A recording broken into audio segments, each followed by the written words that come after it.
Welcome to the 11th IREN East Africa Thought Leaders Forum. Why is IREN hosting an annual Thought Leaders Forum? The answer to that question is not simple. But if you look at our own countries, because here we are talking about East Africa, you notice that we are now overwhelmed with the information. Our cell phones are always sending us a lot of information, WhatsApp, Twitter, what we call social media. Some people call it the anti-social media. It's not even social. So how do you get clarity in a forest of information? That's where we need thought leadership, because it's like an ocean. We are sort of submerged deep in the ocean of information. And so I'm glad that we are able to have this Thought Leadership Forum, especially during these difficult times of COVID-19, where every day you wake up and sleep, you are always worried. If you have a little pain somewhere, you think it's COVID. If you cough a little bit, you think it's COVID. So we are living in a world of fear right now. And one way of getting around this fear is to look at the opportunities the digital world offers. And that's part of the reason we are having this forum on e-health and telemedicine.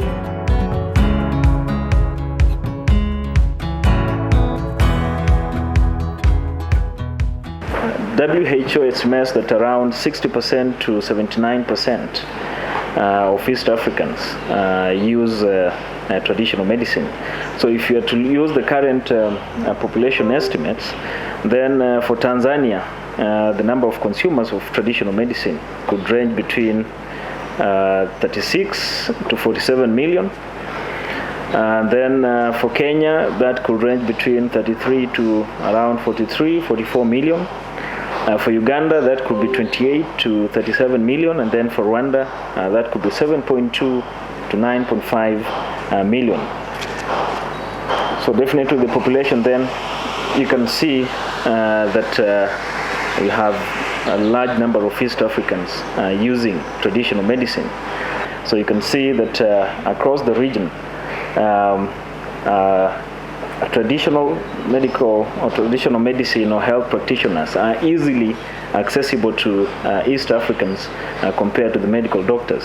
So we can think about how such kind of scalability in e-health and telemedicine can as well be roped in as far as traditional medicine is concerned. So telemedicine could help or could come in handy in the African traditional medicine industry in various ways. Number one, it could be in terms of telemonitoring of patients, and then telesharing of information between the traditional practitioners and modern medical practitioners. And then you have teleconsultation and surveillance in terms of tracking diseases. And then e-health can help spur the growth of the African, or increase its value of the African traditional medicine industry in terms of enhancing patient records, conducting health surveys, and designing other relevant databases.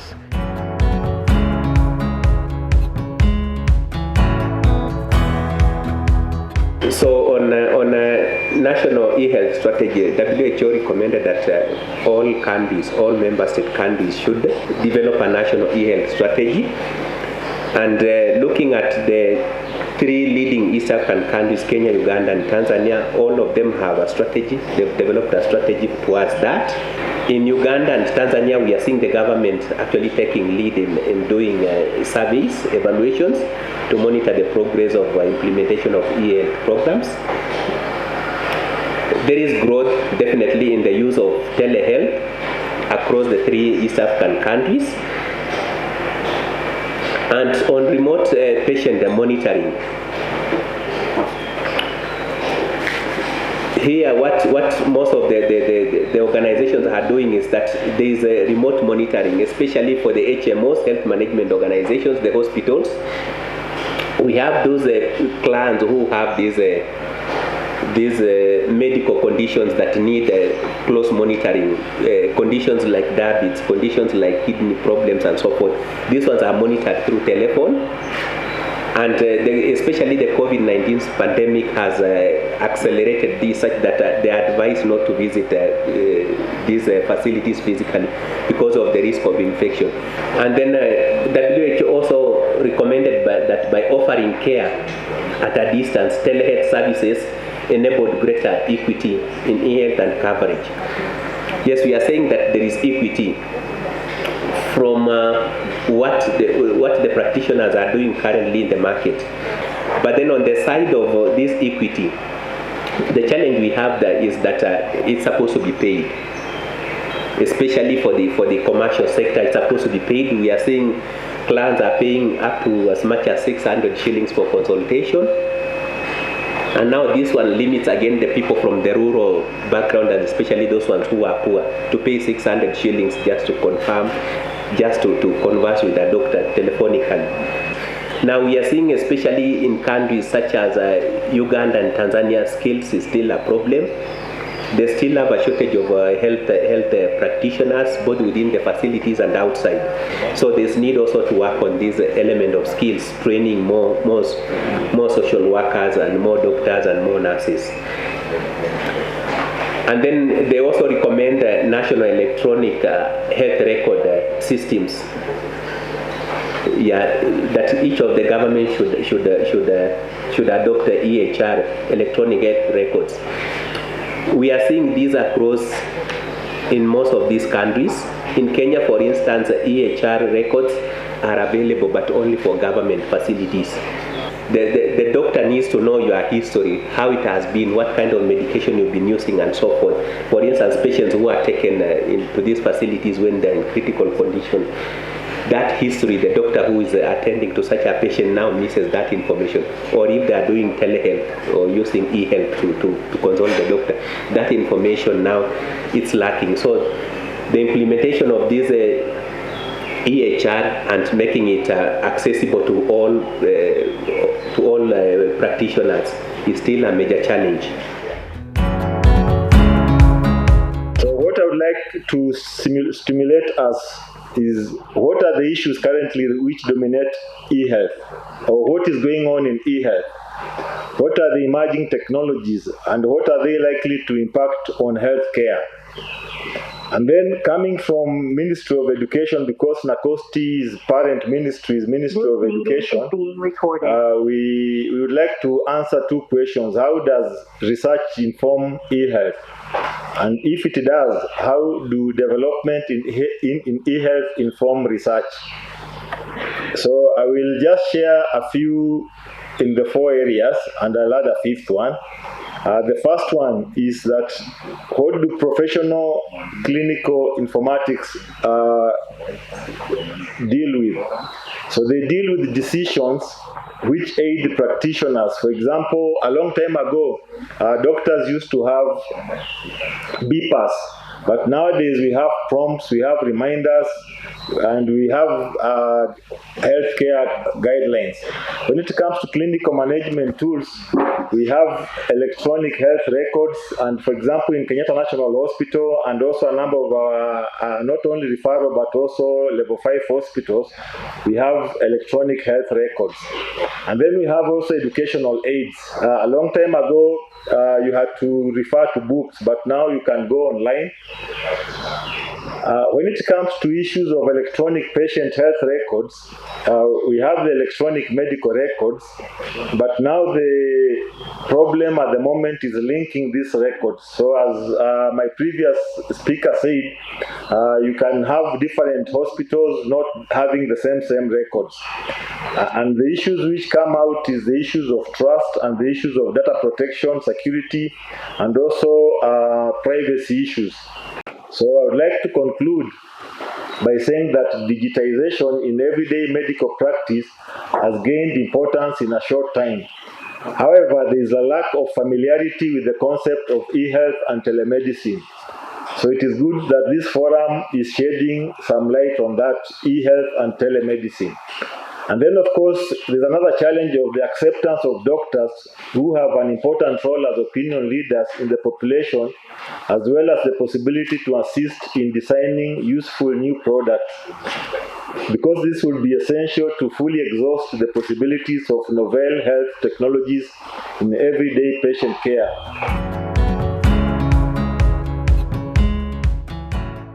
We started actually working on the project in Lamu County, which is on the eastern coast of Kenya, bordering Somalia, about 5 years ago.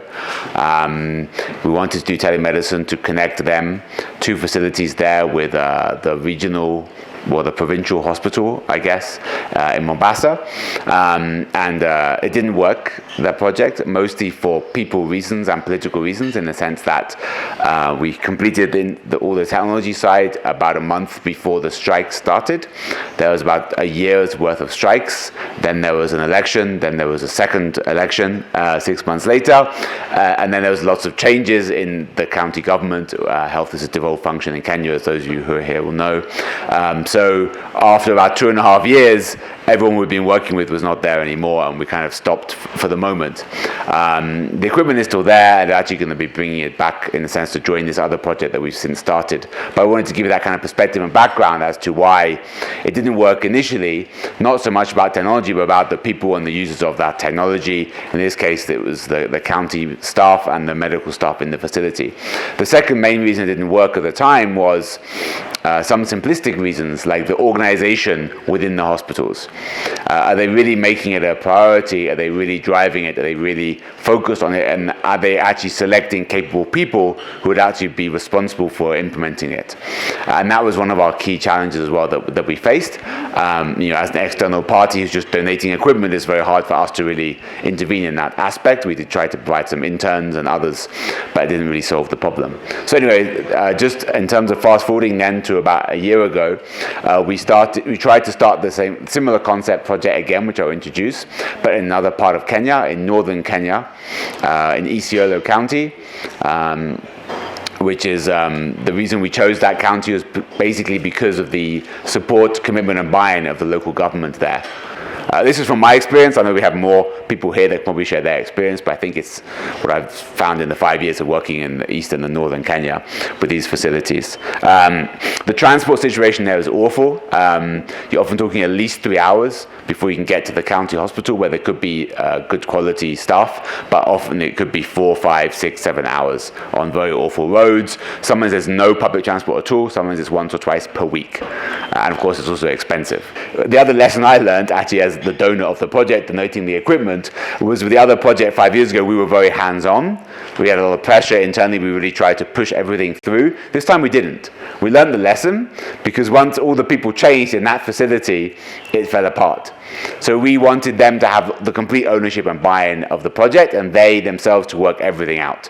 So it was much slower to take off in this project. It took like 6 months, but now it's much more sustainable.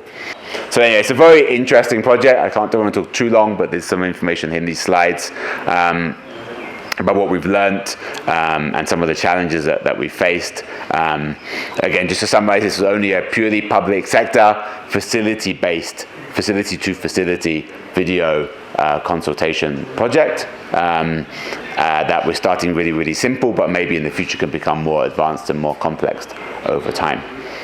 So I hope that's useful sharing, and I guess I can take any questions as there are. Thank you very much. As techies, are you guys building stuff while factoring in that we have another population of our brothers and sisters who are deaf, dumb, and others who are blind? And how are they accessing health services via apps? I'll talk a bit later about what we're doing with the video conference side of things. Yeah. But I think where we're very focused on this equitability aspect, as I think our colleague mentioned for InfoTrack, the issue that those who don't have smartphones, those who don't have data bundles, then how do they benefit from these services? That's where we're focusing on looking at using the public sector health facilities, so anyone can go to that facility and at that facility use telemedicine to access another higher level facility within the public sector. So So it doesn't cost anything, but now with UHC, it's generally free at point of care in most of those facilities, especially where UHC has been well implemented. So that helps those who are disadvantaged. In terms of specifically with disabilities, I think the advantage of that approach is that you go and sit next to the local clinical officer or medical officer in the facility, or the nurse if it's a very low level facility, and then they help you and guide you as you talk to the specialist on the other end of the video, for example. So that can help overcome many of those issues. Obviously video helps a lot. You can use sign language and things as well as just audio. But I think there is an important aspect. One thing that's quite useful nowadays is that many of these video conference systems have a lot of inbuilt aspects for taking subtitles, which I think is actually really, really helpful. So I think there is a lot of progress now that helps overcome those issues for disabilities, but the equity aspect is very important. So being a student leader, it's enacted that we must have a disability representative even in the leadership. And even when we look at a national scale, we do have a disability commission. So considering that we're talking about startups and the difficulty they're finding, by the time you're making a startup, you're trying to solve a problem. And you solve the problem at the point of need of the customer. So this particular customer, this particular patient, how are they going about their life before their medical need? So is it that they had an aid? So I think we have to focus on their environment and the particular target group. If it's a deaf person, this deaf person can maybe see and write. So if they can see and write, ensure there are subtitles. So for whoever is developing these solutions, they have to be cognizant. If someone is deaf, what do I need to do to help them be able to utilize my solution? Because for you to drive sales or for you to be inclusive, then you have to consider these things. If the person is disabled, then rather than them going to the hospital, then an ambulance can come pick them. We've already seen all this considered, especially with COVID-19, that it was discouraged to visit health facilities, or the health facilities were already full. So home-based care was introduced. So I think whatever challenge in disability we find, it's all about being adaptive and innovative. And I think that aspect of innovation is the essence of digital health. It's not just about digitizing what was originally physical, but also being able to include those who were excluded by the physical services. There's a question here from the chat from Yusuf Maro. Now, Yusuf Maro collectively is talking about trust, and Dr. Toma, you should address this one.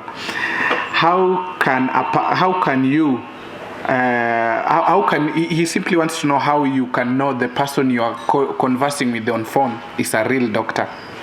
Now, part of the world, or even your telephone and you call, you think you're talking to Kenya Power or let's say the mobile provider, but you're calling a call center, and the call center person, you'll only be able to confirm that it's not a qualified person when they tell you that they will escalate your issue to another level. Then you know actually you're not even talking to people who know what you are up to. You're talking to a call center. So this question, what is working, what is difficult, this is one of what is difficult. One cannot tell, just to be honest. Thank you. I think there's the issue of the database.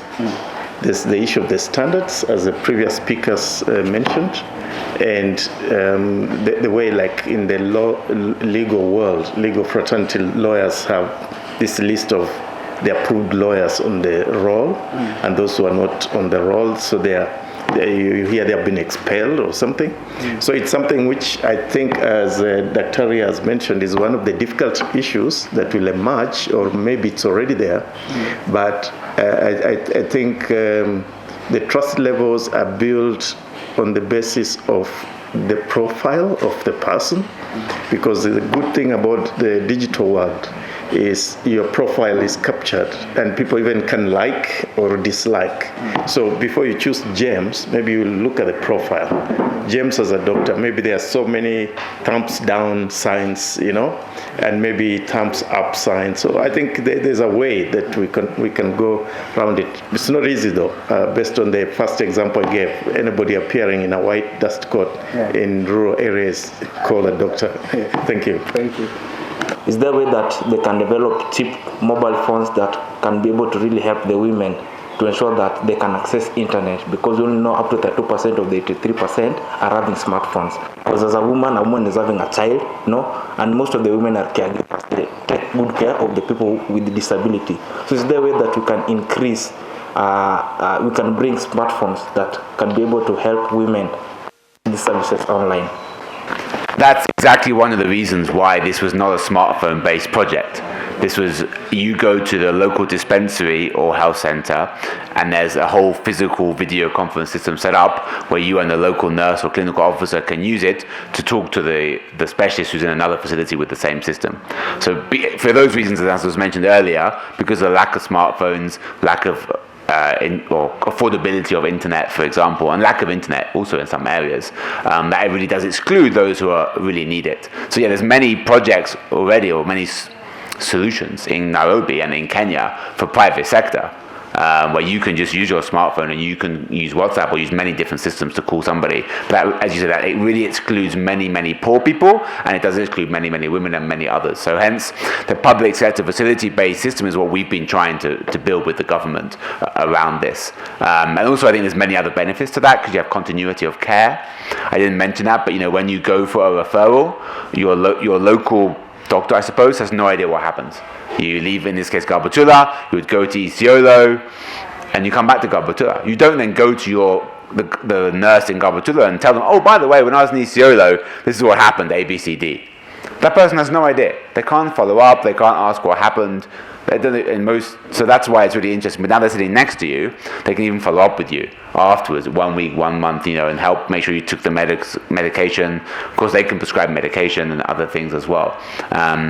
In terms of the other question you mentioned, smartphones for women in general, there's no easy answer to that question. The price of smartphones has not dropped almost at all in the last 4 years. They've got to like a barrier now, a floor of like $30 or $40, 3,000 or 4,000 shillings for a smartphone. We don't do cheap smartphones. By the way, our cheapest smartphone is like 9,000 shillings, about $90. But other companies do provide cheaper smartphones. That's up to them. We think even those 3,000 shilling smartphones, the batteries are awful. The screen is pretty rubbish. They'll break within a few months if you drop them, especially in remote rural areas. But that's the problem with its equipment, Unfortunately, nobody can make a highly dust-resistant, water-resistant, very good quality-lasting battery and screen for like $30 or $40. It's just, unfortunately, it's impossible. So there are opportunities. So we do work on financing options. So we work with M-Copper Solar. For even though our relatively expensive smartphones, you can then pay per day for your solar panel in a rural area and for your smartphone. So you get like the solar energy, which of course you need to charge the device and the device as well. It's still going to cost you, or actually it will cost you more, right, over the course of say 6 months, because there's a financing kind of premium somewhere in there. But it meets some needs where you can pay per day rather than paying upfront. We're not the only ones doing that. Of course, Safaricom launched something called Lipa Mdogo last year, similar concept without the solar panel aspect. So financing is one way of making an expensive device more realistic to pay for over time, but still, people are poor, it doesn't actually help that much. So realistically, there's not much more that can be done. In richer countries, governments pay for smartphones for poor people. They give huge subsidies and other discounts. The government could do that here. The government has a fund for those kind of purposes that's been used for building internet infrastructure in remote areas. They've not yet decided to subsidize devices. It's also tricky, because people don't just resell them. They still, if they only last 6 months, then you just keep buying and subsidizing every 6 months. So it's very complicated. I don't have an easy answer, but I fully agree with you, and it does affect women more than others. The key point I'd like us to take home on this particular presentation from Adams and the case in Lamu and the case in Isiolo is the infrastructure aspect that is very much needed to create the connectivity, because we've had that governments for 7 county headquarters are already connected. Fiber optic. Priority was to the headquarters, which is a good thing. So how do we take it now to, because we're talking about telemedicine, e-medicine, then to the medical facilities? So that's one, quite interesting and doable. The second, point here was the experience in Lamu. Hands-on, then you leave, then it falls apart. Then the experience in Isiolo, not so much hands-on, you leave, and now it seems to be developing into the best case study. So I think in the story of telemedicine, e-medicine, and infrastructure, and to your point of the sensitive aspects of misuse, I think the point is, as Thomas virtually pointed out, medicine is medicine. So get the right medicine man to do his or her job. And then get, in terms of infrastructure, get people to learn to run it. Don't let the company be the one to run it for them, because when they walk away, forget it, it won't be there again. And I think Kenya, we've got so many monuments of launched projects that the following day you go, there's a padlock on it. So I think for me, Adam, that was quite insightful as we even envision possibilities of this telemedicine and e-medicine. So thank you so much, and I can hand over your mic. Thank you so much. Ladies and gentlemen, I wish to take you straight to Uganda, where we have Dr. Claire Sekagia. Basically, Rocket Health is one of the first telemedicine companies in Uganda. And well, at Rocket Health, we basically do teleconsultations for the patients, do labs, do pharmacy. So it really depends on what the patient needs. Basically, what happens is a patient calls in through, for example, for different insurance companies, they have different toll-free numbers where they can access a doctor's consultation. So basically, the person calls in on that number and speaks to a doctor, explains how they're feeling. If the doctor, and this is actually 24/7, most of our contacts come through phone calls, USSD codes, which I'll explain later on, SMS or WhatsApp. So a patient tries to reach us through those portals, and if the doctor doesn't clearly understand, they follow up with a call. And then also sometimes they ask the patient to walk into the clinic so that we can physically examine that. After that, if the doctor understands what the patient explains, sometimes you can order pharmacy delivery service or pharmacy. We have a pharmacy at Rocket Health. So you order medication through the system. And then we also have a mobile laboratory. What that means is that you put the request in the system. We call it an EMR, electronic medical record system. So the doctor orders labs for the patient. When the labs are back, the labs are sent to the patient's email address, and they also appear on the doctor's dashboard. So the doctor calls the patient, explains the labs, and tells them if they need medication or not. If they need medication, an order is made through the pharmacy team, and the medications are delivered to the patient. So after all of that, after a couple of days, we have a policy where we call patients to follow up and find out how they're feeling following treatment. It usually happens between 3 to 5 days of treatment, and it can even go longer depending on what you're treating. Uganda has a data policy which is required for all electronic medical record systems, and this applies for all EMRs, including physical hospitals, telemedicine companies, all of that. So at Rocket Health, we follow the same policy. So that means the patient can request for their medical records if necessary. And also this applies because it's an IT, there's IT as well. So the client can request for their medical records if it is necessary. Then also data, voice, and EMR is available for at least 7 years. This is very important for medical records so that in case of any research or anything is needed, it is available for the patient. I have a question here. Now, putting up a startup is not easy, as we may all know. What are the challenges? What are the challenges, and how are you guys addressing them? So, as a startup, the biggest challenge is, well, since the numbers are up, the start to 80 is up, all those things are up. The biggest challenge we have is prank callers. And well, with that, the good thing is that before someone speaks to a doctor, yes, before someone speaks to a doctor, we always check through the portals to make sure that this person is on insurance, and someone who is paying cash is unable to access the doctor unless they make a payment.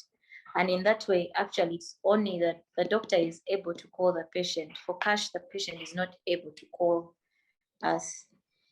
So some of the participants who previously sent questions, when you were not around, they were indicating that they have trust issues with telephone calls. What can you tell them, considering they were asking how sure are we that we are actually speaking to a doctor? What can you tell them? Well, there's the only person that picks up. We always introduce ourselves. The doctor always picks up and is like, "Welcome to Rocket Health. You're speaking to Dr. ABCD." So, but for customer care, they only take orders. It's not the only way you can speak to a doctor is through payment, and after the payment is done, the doctor calls you back. And also those insurance forms that we fill, we have to sign to prove that you are the one that spoke to the patient. And also through the voice calls, we have they're more of they're virtual tags. So the person is through the phone calls, you're able to know through the voice that this is Dr. Claire, this is Dr. Juma, this is who. So that's how it is now. It's not possible for someone to speak to somebody and that person is not a doctor for a consultation. Okay, thank you so much. We really appreciate it. There's one more question before we let you go. So my only question would maybe be for the patients. Is it for those who access the doctor that they're able to get the doctor profile in advance? For example, that we're doing a health app on Uber, you usually confirm the number plate. So is there like a registry maybe of doctors, so that if the doctor tells you, I am Dr. So-and-so, code 12345, that there's a medical registry that you can actually counter check as a patient that yes, this is a registered doctor, and the names match, ID. Just so maybe on the end of the app, quality assurance is important. So trust, for the patient to have trust, personal quality assurance as a patient, to verify that I can self-verify that this is a doctor, and then two, the protection of that data. The data that they are able to generate, is it being used further for anything? Or maybe in any kind of analysis, or what protection is there that it's not being sold? And if it's being sold, does the patient have any consent to that? Thank you for that. So I'll start with the data policy.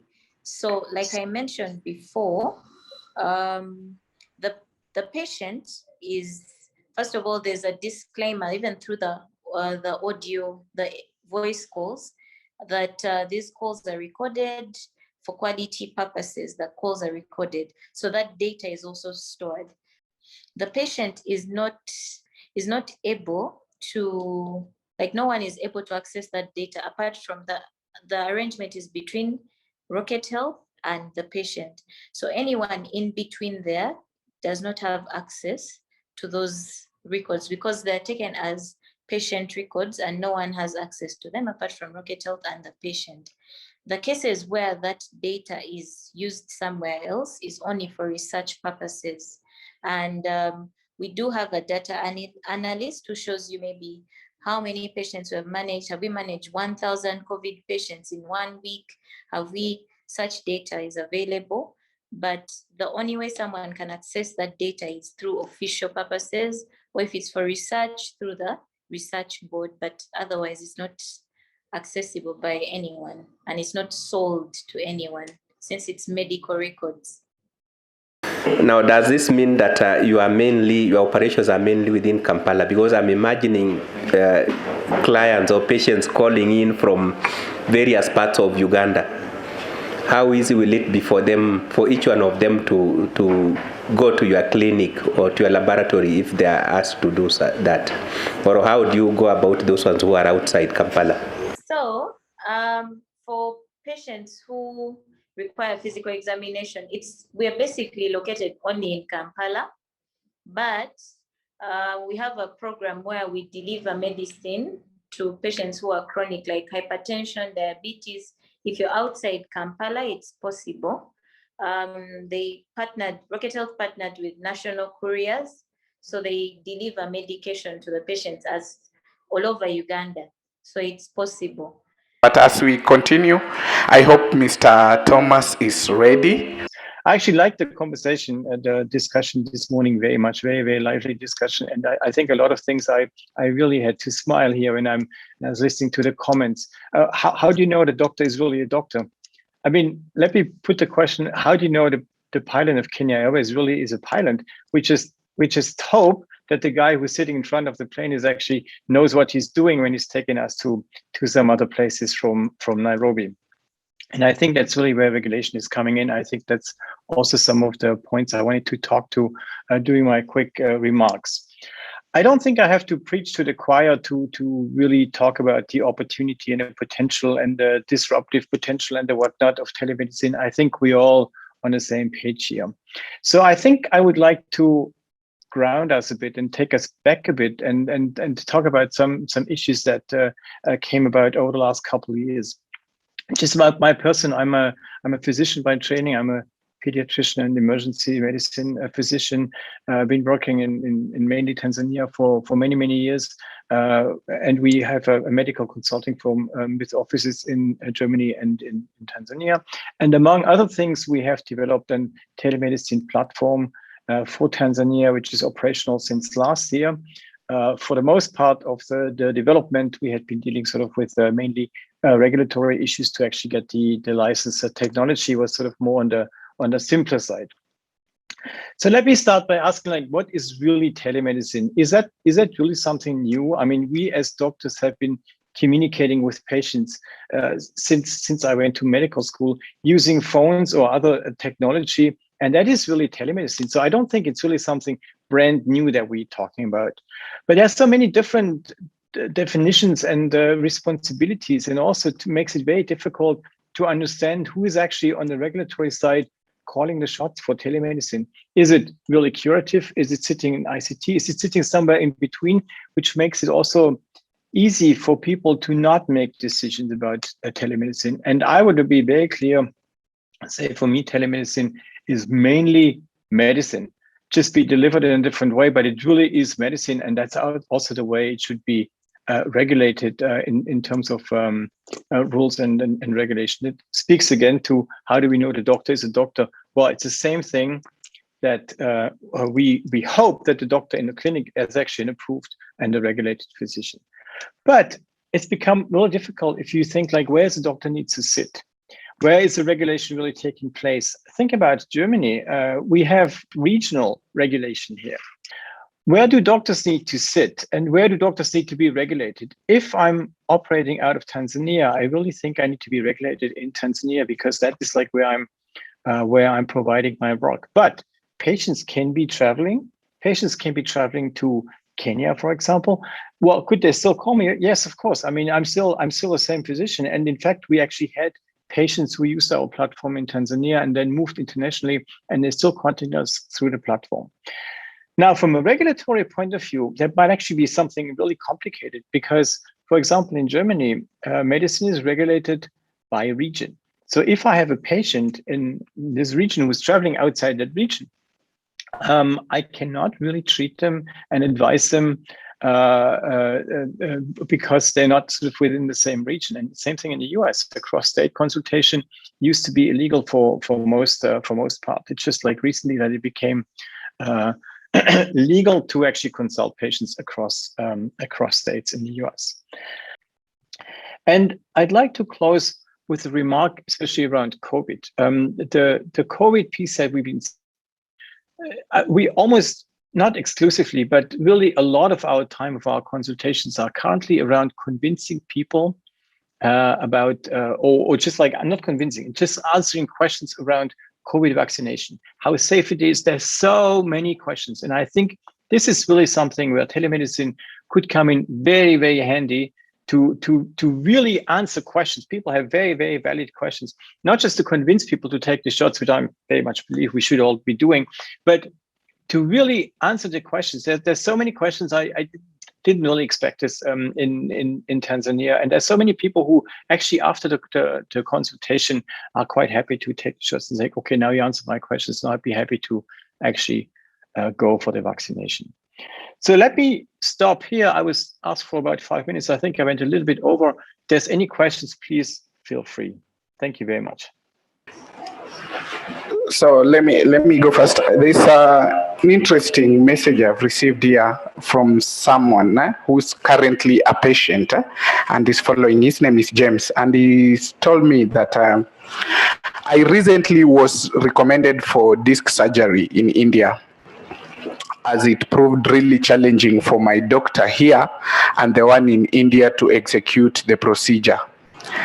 Another challenge was sending over my imaging test results, as it was too tedious because it required a mobile application that was too difficult to navigate. What are we doing to simplify these gadgets for some of us who are old school? I think to address this, the simplest way is really after sort of a CT scan or an MRI, there should be a report produced. From the way this report is being written, and that could be sent as easy as a PDF or as a WhatsApp snap, that people could read and just go through. From the way it's written, you can often already determine if somebody who's been doing this and reviewing this actually is a specialist in that area or might need actually another look. If we need another look, there's ways that for the clinics to transfer information. Teleradiology is probably among the oldest sort of a telemedicine use in the recent history, besides the phone communication. But sending these files really to for second opinion, there is ways to do this. We've done this multiple times. We're not sending sort of the images because these are huge files, but they can be uploaded to something else. They can be sort of like cracked down. I mean, there's technical solutions for this, but again, I would always start with the report and probably have the second opinion with this report. We have a second question. We wish to know what is difficult when it comes to putting up telemedicine platforms. What are the challenges that you mainly faced in Tanzania, and how did you dissect and address each one of them? The most difficult piece really has been to get a regulatory approval for a new way of providing medicine. And again, for me, there's a telemedicine unit within the Ministry of Health, which I think was very visionary. It was introduced a couple of years ago. The telemedicine unit is sitting sort of between curative services and ICT. It has to do with both, but it's kind of like in between. So there's no like, it's not a curative service, which is also sort of checking in with ICT for cybersecurity, for data storage, for these kind of issues. It's actually kind of between both chairs. And I think for us, it really took us a couple of years to go through this approval process. And for me, we learned a lot, but sort of like not putting telemedicine into curative services from a regulatory point of view is something I don't really understand. For me, it is medicine. What we're doing is medicine, period. So I need to adhere to all the structures that we're doing. Plus, I need to make sure that the data storage and the data communication that we're having is secure and safe. But the ultimate shot, like who's calling the ultimate shots? And I think that needs to be sitting with the same guys who are regulating clinics and surgeries and practices for doctors. Because for me, it's mainly medicine. That was the most difficult piece that we have sort of overcome in terms of like setting this up. Once it's set up, building that trust and making sure telemedicine is not seen as something we do if we cannot go to the doctor, or we still go to the doctor, but telemedicine is really something of high quality if you have the right people. That is sort of the next big challenge. And the third challenge is the compensation piece, which we talk about, because if you have very experienced physicians providing video consultations, that is not cheap, and that money needs to come from somewhere. And I think that these are the models that we still discussing, negotiating with insurance companies. But we also, see sort of on the bottom of the pyramid, a lot of need for teleconsultations, talking about breastfeeding issues, neonatal period, pregnancy issues. There's so much advice you can give. There's so much you can do. Midwives, for example, they're not used to using telemedicine for consultations. And I think there's a huge opportunity to really improve maternal and child health through this very simple advice. People have questions, you tell them, and you prevent sort of like things from going south, things from going bad. And these are the challenges that I foresee. I'm actually really looking forward to address some of these issues, because I think there's a huge potential there. Next, I wish to move to Mr. Joseph Rugut from the Christian Health Association of Kenya. Karibu, Mr. Rugut. So I'm going to focus on what we call health informatics, and mainly in teleradiology, because that is where the bulk of diagnostics lie in this telehealth. Mainly, this is needed because for you to interpret images and results from diagnostic procedures in a facility, you need specialized people. Mainly, they're called radiologists, and we have to have a very, very strong network. We have to have a very strong platform to be able to get these people to provide services. Because of scarcity, we know that we have to use available means to get diagnosis. So we have several things that normally occurs. We have storage of images or of data. We call it packs. We also have electronic records that we have just heard from previous speakers. The media speaker talked about our records that remember who has visited and who has not. And then we have a specialized type of information called radiology information system, which is another wing that leads to the future of artificial intelligence.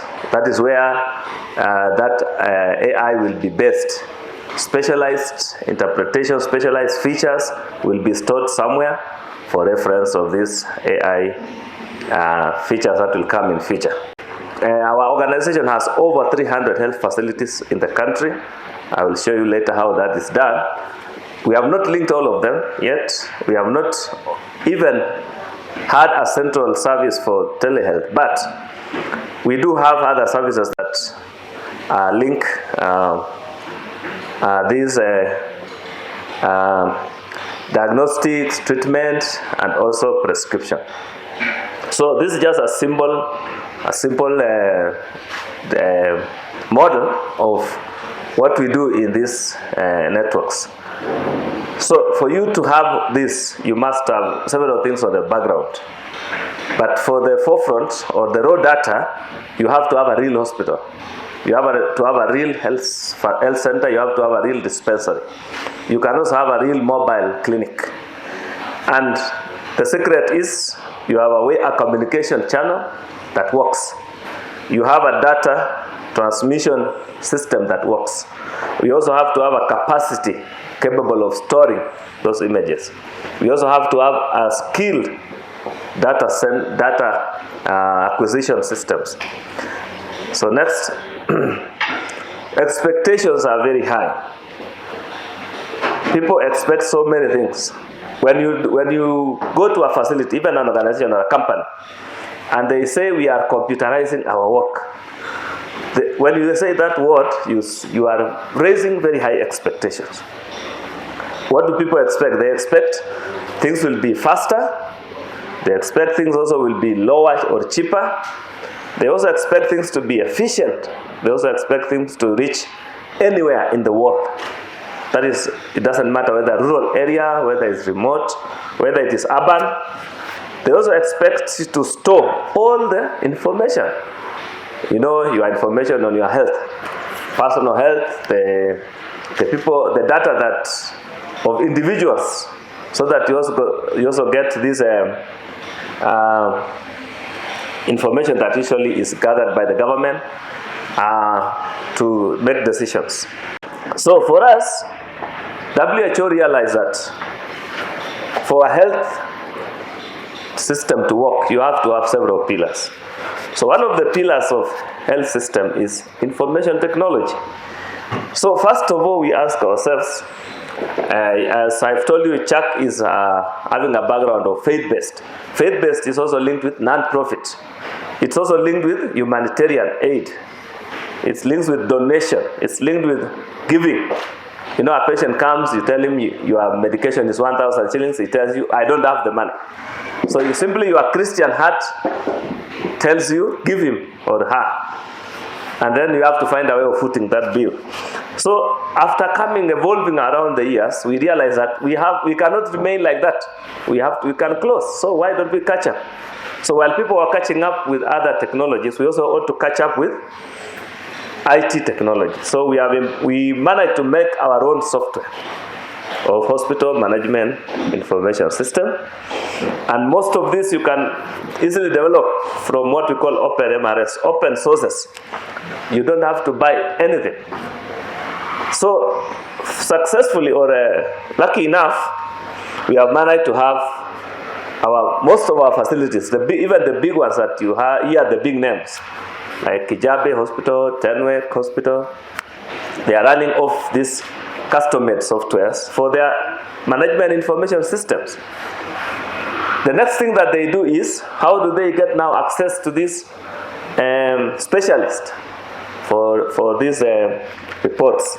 You have to link them up. And for you to link them up, you have to have connectivity.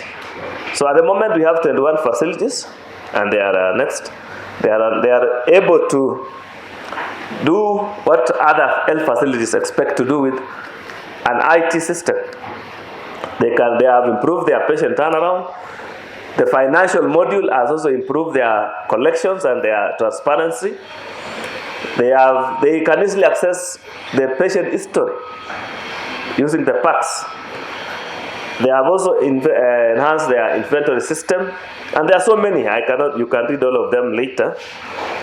And you have to have a strong infrastructure. I really appreciate your point that an inventory of practitioners of indigenous medicine in the country would be of added value in terms of modernizing the same and in terms of also improving on the quality. So we can just imagine if the country also invested in this, I would say, complementary aspect. I think there's also a big opportunity there to make sure it's well researched and it's not guesswork. The way somebody just tells you, chew on this route and you'll be okay. So I wish to welcome our next speaker, Mr. National Adero. Now there is a tight linkage between health and geography. Previous presenter mentioned that we have medical records, but we have location parameters as part of that medical history and medical intelligence, because where you live determines your health. Where you live determines the water you drink, the air you breathe, and hence overall health outcomes. So as a geospatial and systemic modeling expert, I'm championing for inclusion, deliberate inclusion of mapping, navigation, and spatial accuracy, geospatial accuracy, so that it can be part of our medical diagnostics. So I said I'm a systems modeling expert, and when we were given this topic for this year Thought Leaders Forum, I constructed this dynamic model for health sector planning. And health governance is a complex system, just like social systems. So I looked at how digitalization and integrated platform services can improve health service delivery. If you look at that diagram, you will see a triangle there that we call in health iron triangle, the balance between access, quality, and cost, and hence health service delivery. Those arrows in system dynamics, which I know Dr. Kuma enjoys a lot in physics, those arrows are showing the direction of influence. Where you see a positive, it means an increase in one sector influences an increase in the other one, the one it is connected to. Where you see a negative, it is an inverse relationship. And don't need to wrap your brain too much. What you need to do is look at a loop there. If the number of negative signs is even, it is called a positive feedback loop or reinforcing loop. If the number of negative signs in that loop is odd, then it is what we call a goal-seeking or balancing loop. And so to summarize here, if we are going to improve health service delivery with integrated platform services, e-health telemedicine that we are talking about, we need to look more at what we call doctor to patient availability, not just the ratio. The ratio can be so good, but what of the availability? And digitalization is one of the forces breaking this barrier so that we can have and diversify the uptake of health services. As we saw in Kenya during COVID-19, the uptake of telemedicine went up. Sasa doctors become so common, for example, in Nairobi, and is helping to improve this doctor to patient availability, not just the doctor to patient ratio. So if you look at this loop, you have shown there in green R, a positive or reinforcing loop. We are saying that acting in this loop with digitalization will help to improve positive feedback. So health service delivery will keep improving in that positive feedback loop. But look at the other loop, this one. I've shown in red B, that is a balancing loop. It is goal seeking. What it means is that we cannot keep hiring doctors forever. There must be a delay. There must be some break.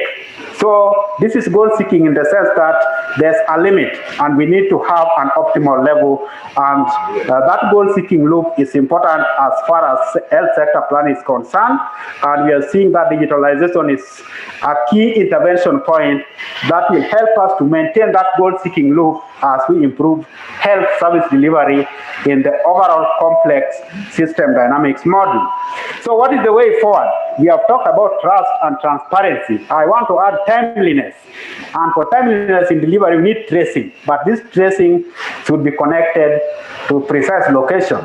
So if you are going to deliver drugs through Sasa Doctor, instead of asking the patient, where do you live, where is the landmark, we need to have as part of that record the actual GPS coordinates, so that the way it has happened with Uber taxi services, we can get the objective locations for precise delivery and hence meet the target of timeliness and accuracy. We also need testing, tracing, training, and transdisciplinary research, which is the overall framework for knowledge-led transformation in Health 4.0. Now, in terms of the question, I've seen a lot of hype on use of drones delivering medicine, and we've seen, we've been reminded here again and again the role of, I think before Adam left, was talking about the community health volunteers.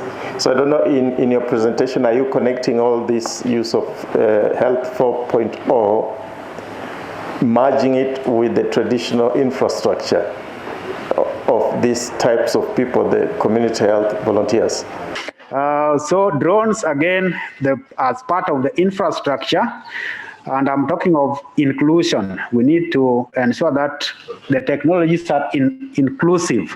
And that's why when we talk of mapped visual evidence, mapping will help to bring on board the other people who are usually left out of the decision-making table because they don't understand English, for example, the mathematics, the statistics, but what you can see, you can interrogate very well. So mapping will also ensure that even when we have such deliveries, they are keen on ensuring that they follow the instructions thereon and also have strategic opinion leaders and influencers within our communities who can champion that sound awareness and abiding by the health protocols and even by the instructions of the manufacturers and the preparers of these medical services.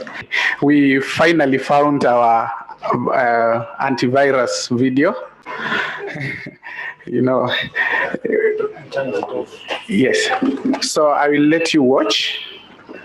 Yes, and this is, yes, this presentation is courtesy of Mr. Maheri Yamut, who is a senior security researcher at Kaspersky. So thank you. I hope you are safe and sound and enjoying the event so far. We thought to share a few words on cybersecurity risks related to telemedicine and e-health and what can be done to minimize those risks. Let me start with saying that online services, and especially the ones related to the healthcare industry, are not really new, but have evolved faster during the pandemic. Now, the healthcare sector in specific needed during this pandemic suitable services to reach persons in need remotely and to automate some of the medical assessment tasks. Now, this is due to staff shortage globally. And this is also meant to make medical services scalable and expand its reach, sometimes even beyond borders. While telemedicine and e-health services can vary between country and another, they all boil down to automate easy tasks such as symptoms checks and medical advice, and then provide expert support to persons in real need via audio or video calls sometimes. Now, as you know, all these services are technology enabled and requires internet, as well as accessibility to other non-healthcare systems in some cases. Now, this means they are potentially prone to cyber attacks from multiple entry points. The healthcare sector, in fact, have seen an increase in cyber attacks globally for many reasons during this pandemic. But at the end, either clients' private data have been exposed or hospital technology-enabled services became unavailable due to ransomware infections, among other things. Now, the root cause for successful cyber attacks on the healthcare sector is commonly attributed to either low cybersecurity funding that translates to unprotected or unpatched systems that leads to sensitive data exposure, but also can be attributed from the other side to weak cybersecurity awareness on the end user side. The person using those services or using the remote healthcare services sometimes fall victim to social engineering. And then cyber criminals, once they trick the user, they will collect the user credentials and then break into the system or intercept certain network traffic. Now, what can we do to minimize those risks is to have at least a framework that the healthcare sector can utilize to protect its clients' data and secure its systems. Now, this needs to take into consideration the cross-border data privacy, data breaches, underlying IT system security, and lastly, cybersecurity awareness to whoever is using remote and evolving healthcare services. As you've seen, we've had participants virtually from Uganda, from Kenya, Tanzania, Europe, and other parts of the world. Thanks to the virtual world now, it's no longer just East Africa, but it is people who are interested in the topic at hand. And just why the theme was phrased in a question format, you know, we talked about the mega trends e-medicine and telemedicine, what's working and what's not working. The whole of today, we've had a series of blackouts where the actual event is taking place. So I'm sure even those who are online, you must be feeling very frustrated that once in a while, when the best point is being made, it goes off. And one of the presenters, Rugut, I think it was, raised this question. I mean, if we are talking about telemedicine, e-medicine, we are all super excited about the infrastructure. We heard from Huawei how they are really rolling out super infrastructure. But the elephant in the room seems to be energy, electricity. World is a big challenge. One would have assumed Nairobi is insulated from blackouts, but you've just seen today we've had over 7 blackouts already. So what's the way forward? Before the world of COVID and before the world of virtual meetings, the tradition of the IREN Thought Leader Forum used to be that of hot debates.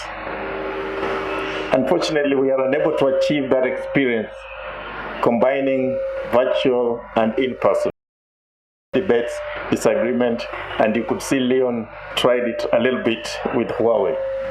You know, you are bringing that old spirit of the IREN Thought Leader. You know, people would sweat, disagree sharply, as long as they don't box each other. And then at the tail end, they have points to converge.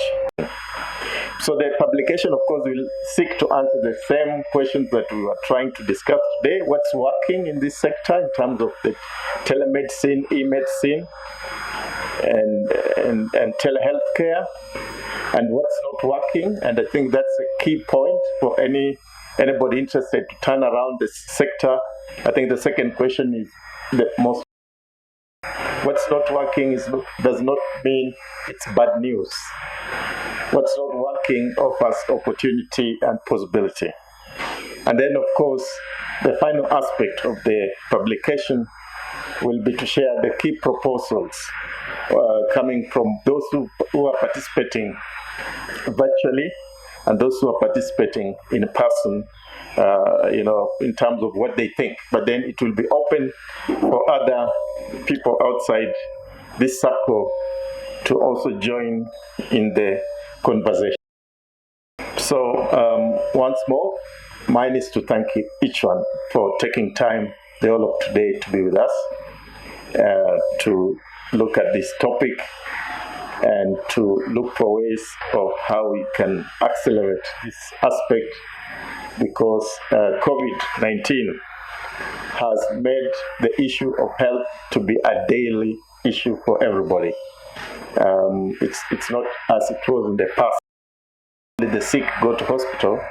Now virtually everybody is sick by watching news. When you see the numbers coming up, how many are infected, how many have lost their lives, it all impacts on us. So I hope this forum will help to produce at least some thought lines that can be of strategic use.